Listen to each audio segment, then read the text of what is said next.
Bom dia, boa tarde, boa noite, sejam bem-vindos aí para mais uma aula, tá? O conteúdo nosso hoje será a classificação das lesões, tá? É um assunto muito importante também para todos que nós estamos tratando aqui. Então vamos lá. Pois bem, nós temos várias formas de classificar as lesões, quanto à causa, quanto ao tipo de cicatrização, que nós já vimos, se não me engano, na segunda aula, se não me engano, tá? Quanto ao conteúdo microbiano, quanto à duração e quanto ao grau de abertura, tá? Então, vamos ver cada um aqui, vamos relembrar.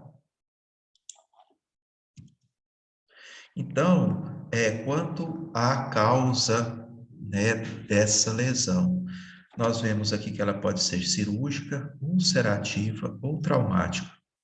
Vamos ver cada uma dessas aqui. As feridas cirúrgicas são aquelas provocadas intencionalmente, né, mediante incisão, quando não há perda de tecido e as bordas são, em geral, fechadas por sutura, por incisão. As feridas ulcerativas são aquelas de aspecto escavado. Essa é a que nós mais lidamos, é aquelas que nos darão mais trabalho, né, no nosso dia a dia. Olha, aspecto escavado, resultantes de traumatismo, de doenças ou condições que impedem o adequado suprimento sanguíneo. Por exemplo, as úlceras, as lesões por pressão, tá? As lesões por pressão.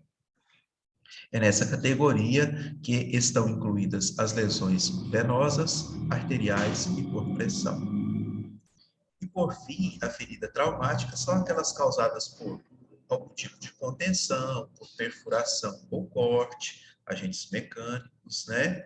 Feridas traumáticas por iodo, por alguns cosméticos, ácidos, por frio, por calor ou por radiação. Radiação aí pelo sol ou qualquer outro tipo de radiação, tá? Para agentes químicos, agentes reativos.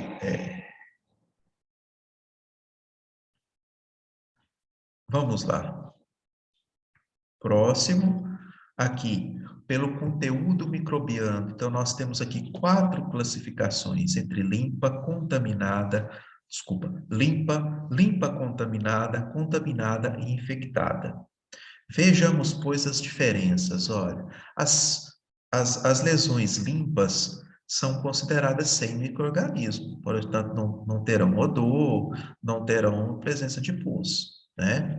As lesões limpas contaminadas são feridas com tempo inferior a 6 horas, elas surgiram antes de até 6 horas, entre o trauma e o atendimento sem contaminação significativa, tá? Nós temos aí as lesões contaminadas, que são aquelas ocorridas com tempo maior, 6 horas, entre o trauma e o atendimento, também sem sinais de infecção. Então, as limpas, nem se menciona o sinal de infecção, as limpas contaminadas sem sinal de infecção, as contaminadas também sem sinal de infecção, e as infectadas em que existe a presença de agente infeccioso no local, seja bactéria, na maioria das vezes, né? Esse agente infeccioso, ele evidencia, né? Acontece, né, a gente percebe a evidência de reação inflamatória intensa e também destruição de tecidos podendo conter pus, ok? Uma outra forma de eu classificar as lesões será quanto ao tipo de cicatrização, que eu já mencionei anteriormente, tá? Quanto ao grau de abertura entre aberta e fechada, tá? E quanto à duração, que ela pode ser uma ferida, uma lesão aguda, aquela que é resultado de cirurgias ou lesões ocorridas por meio de acidentes, tá? E a lesão, a ferida crônica, em que um tempo de cicatrização maior que o esperado devido à sua etiologia. Ela não apresenta fase de regeneração no tempo esperado.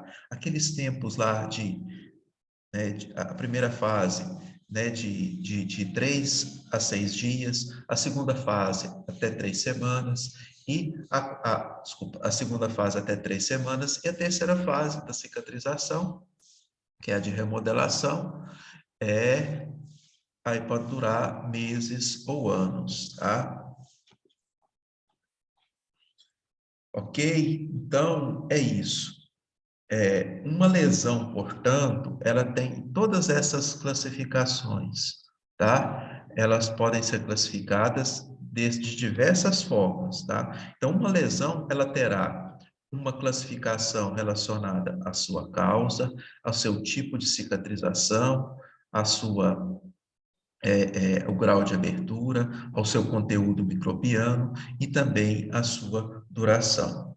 Por exemplo, uma úlcera, uma lesão sacral, tá? Que tem por causa ulcerativa, por pressão, está sofrendo um tipo de cicatrização por segunda intenção, aberta, limpa e crônica, por exemplo. Então, uma lesão, ela tem uma, duas, três, quatro, cinco tipos de classificação ao mesmo tempo. Bacana, gente? Ao mesmo tempo. Agora, outro tipo de classificação será quanto ao comprometimento tecidual, tá? Quanto ao comprometimento tecidual. As lesões de estágio 1 caracteriza-se pelo comprometimento da epiderme apenas, com formação de eritema em pele íntegra e sem perda tecidual.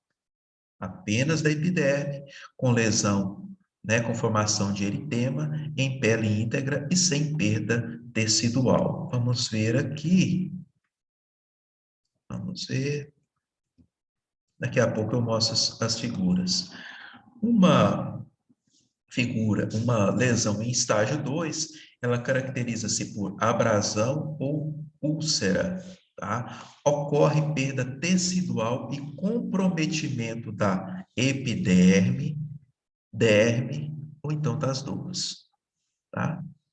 Então, quando há essa ulceração, ou seja, a perda da epiderme, né, e ou da derme, eu tenho uma lesão em estágio 2. Em estágio 3, caracteriza-se pela presença, né, de úlcera profunda, um comprometimento total da pele. Então, a pele está envolvida aí, ó, presta atenção, a pele está envolvida como a epiderme, a derme e o tecido subcutâneo, também chamado de hipoderme. Lembra lá na minha primeira aula, tá?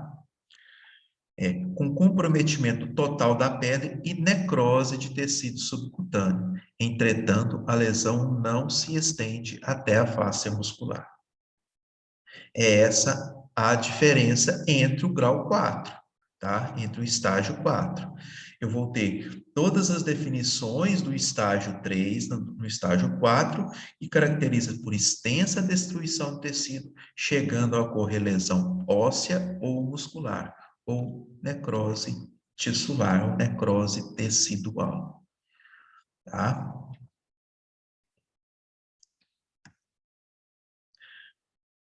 As etiologias, né, das lesões ulcerativas são diversas, tá? Vamos ver aqui por alto, né? Isso vai estar no material de estudo para vocês, tá? Então, eu tenho aí, olha, úlceras de origem, né, relacionadas, ulcerativas, tá? Neurotróficas, úlceras venosas, arteriais, úlcera hipertensiva e úlcera por pressão, tá? Cada uma desses tipos de lesões ulcerativas, elas têm aqui, olha, aquilo que é feito para a prevenção de sua ocorrência, tá? As causas de cada uma delas, né? A presença ou ausência de dor, classificação dessa dor, tá? Os locais mais frequentes de ocorrência, tá? E outras características. Então, pois bem, e o restante do material vocês estudam, tá? Então, pois bem, venham cá uma úlcera venosa. Essa é atendida bastante em centros de saúde, e aí por longos períodos, né? A prevenção para a ocorrência dessas lesões é a elevação das pernas, o uso de meias com média compressão. Não pode ser compressão muito alta também, nem baixa compressão. São caminhadas, exercícios para panturrilha e evitar traumatismos nos membros inferiores, tá? As causas, em estase venosa, há um defeito das válvulas, como nós vamos ver daqui a pouco, tá? Ela promove uma dor moderada, né? A sua localização mais frequente é no maléolo medial, na parte interna, né? Nós temos o maléolo medial e o maléolo lateral. Então, o maléolo medial, né, é o maléolo mais interno ali do membro inferior, tá? No terço distal da perna. E aqui outras características da lesão venosa, por exemplo, borda irregular, base vermelha, pigmentação perilesional, edema, pulsos presentes e eczema. E aqui vocês estudem depois, tá? Cada característica, tá? De cada lesão ulcerativa. Então vamos ver um pouco aqui, olha. Diversidade de classificação de feridas, vamos pensar aqui, ó. Sim, é fundamental conhecer o aspecto de cada ferida e o mecanismo envolvido, com a finalidade de classificá-la e identificar a melhor forma para tratá-la, tá? E aí, na avaliação da lesão, lembra lá nas outras aulas para trás, né? Nós precisávamos fazer uma anamnese bem feita, ok? Então, na anamnese, eu vou saber, né? Eu vou estimar aí com uma uma boa razão qual que é o mecanismo envolvido nesta lesão, tá? E o aspecto de cada ferida será dado aí pelo exame físico, basicamente, tá? Olha aqui os mecanismos de lesões. Então vamos lá. Ó. Primeira, as úlceras venosas. Por que que elas acontecem? Então vamos aqui, ó.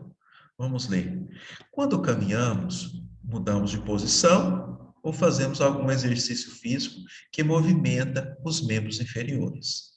O músculo da panturrilha se contrai e comprime as veias mais profundas, estimulando o fluxo sanguíneo em direção cefálica, ou seja, em direção, né, para cima, em direção ao retorno venoso, em direção ao coração.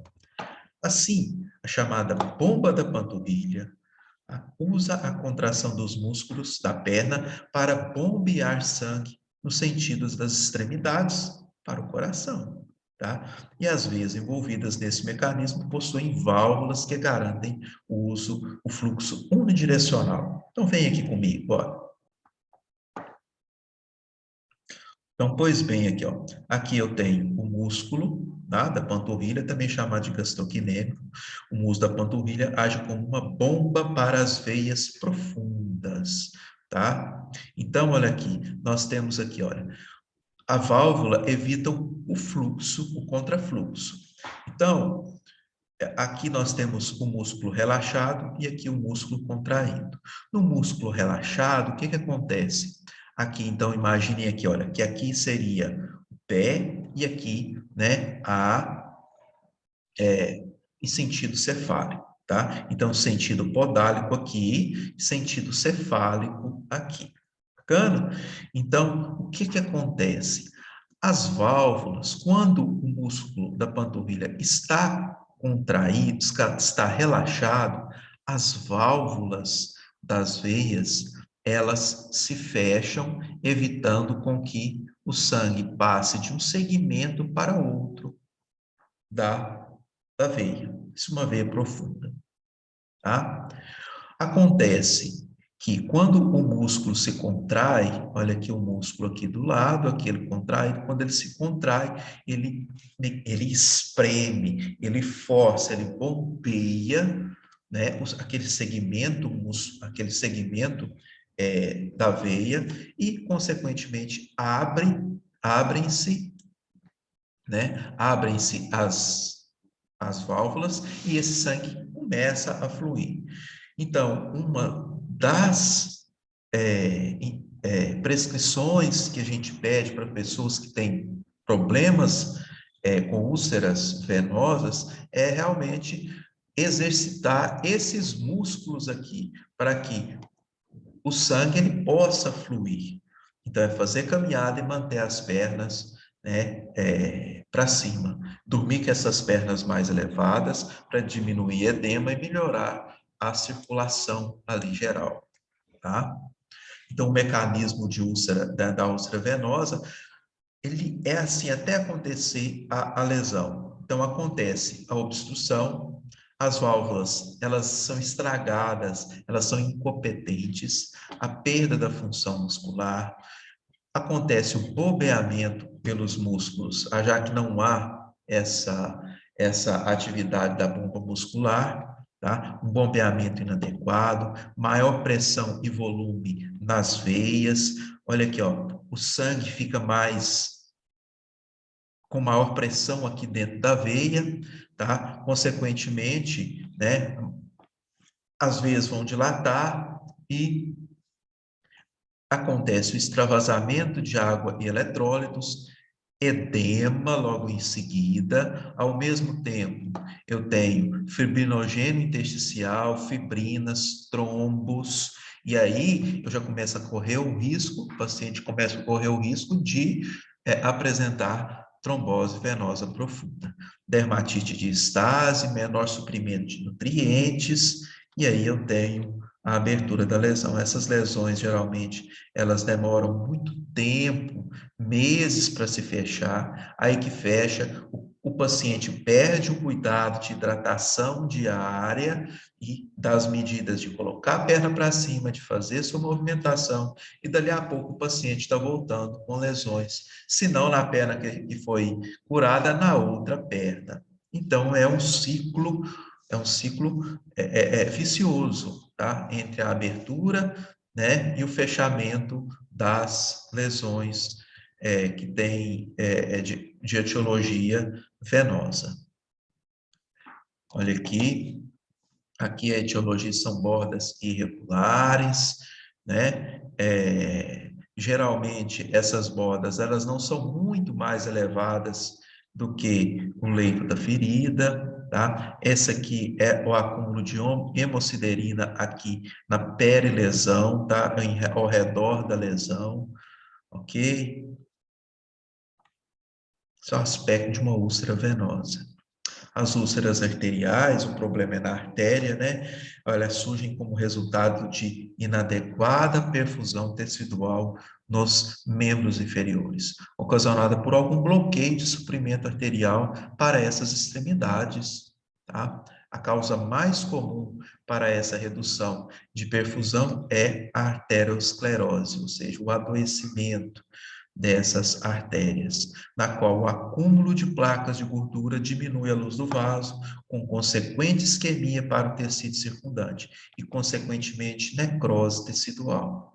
Né? Se há isquemia, a baixa de oxigênio, com certeza. Se há estreitamento do vaso, o fluxo sanguíneo fica diminuído, então eu tenho como consequência a necrose do tecido, a abertura de lesões. As úlceras arteriais, diferentemente das úlceras venosas, elas têm as suas características diferenciadas que estão naquele quadro aqui, logo acima. Bacana? Uma característica, percebam aqui, olha, da úlcera arterial é a ausência de pelos, cianose, pulsos reduzidos, tendência de ser necrótica, multifocal, uma base pálida e fria, tá? Bordas irregulares, e aí a localização é perna, calcanhar, dorso, tá? A dor é severa, aumenta com a elevação das pernas, por conta do fluxo sanguíneo que é invertido ao dar da, da úlcera venosa. Continuemos aqui. Olha aqui a irregularidade das bordas, tá? O esbranquiçamento, tá? Aqui uma úlcera arterial também. Geralmente são menores as úlceras arteriais. As feridas traumáticas e cirúrgicas são lesões intencionais, tá? Produzidas durante o ato cirúrgico, por exemplo, né? Para remoção de um tecido, órgão, corpo estranho, ou correções de complicações de variada patologia. São outros tipos, então, de lesões ulcerativas.